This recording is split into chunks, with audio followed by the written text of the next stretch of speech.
J.D. Power has a new CEO. The global consumer data and analytics company announced Dave Habiger as its president and CEO, effective immediately. The move comes after its longtime chief executive Finbar O'Neill announced his retirement last year. With us now for an exclusive conversation is J.D. Power's Dave Habiger, who joins us from Los Angeles. Thank you so much for your time. So far, we have seen for J.D. Power, automotive has been your strongest area. Are you planning to diversify?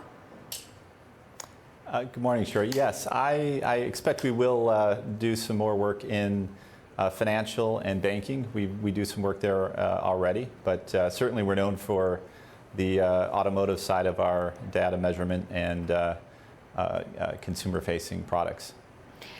How do you translate J.D. Power's business into profitable growth in the digital space, Dave? It's been quite challenging for a lot of entrants.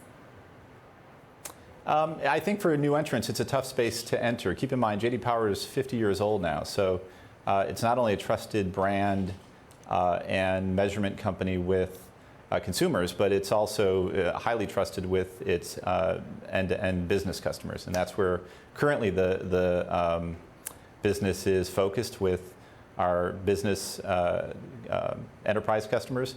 I think you will find that it's a lot easier when you have the systems, the process, the scale that exists at J.D. Power. And I'm lucky I'm coming into something that was built already and is highly profitable and successful and growing. And my job is to help grow faster and make us a larger, bigger, better company. Your job, of course, is as a company conducting surveys of customer satisfaction, relying on consumer reporting. You even have in-house vehicle testing.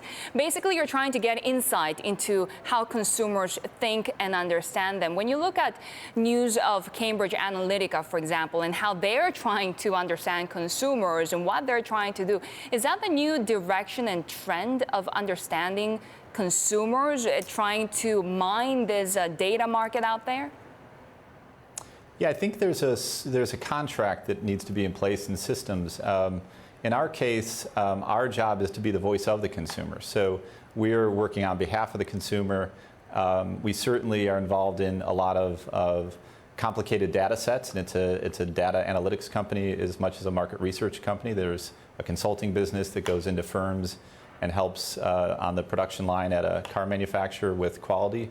But of the various businesses, I think the most important thing to do is we have to actually continue what the company's done for 50 years, and that is, a trusted research firm, the voice of the consumer, and also measuring and analytics that are produced by the end user, in this case, the manufacturers.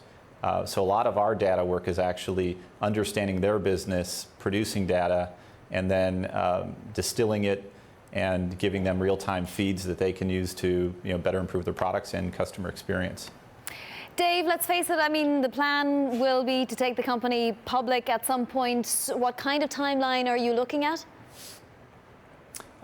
The company is in extremely good footing, so it's a great management team. We've got folks running businesses that have been, leading product at Apple and plenty of other companies that have done quite well. So I think I'm lucky to enter into a situation where I've got a great set of partners and employees, and the folks I've met so far are extremely impressive. So we will likely, if we do an IPO, it's probably in the next year and a half.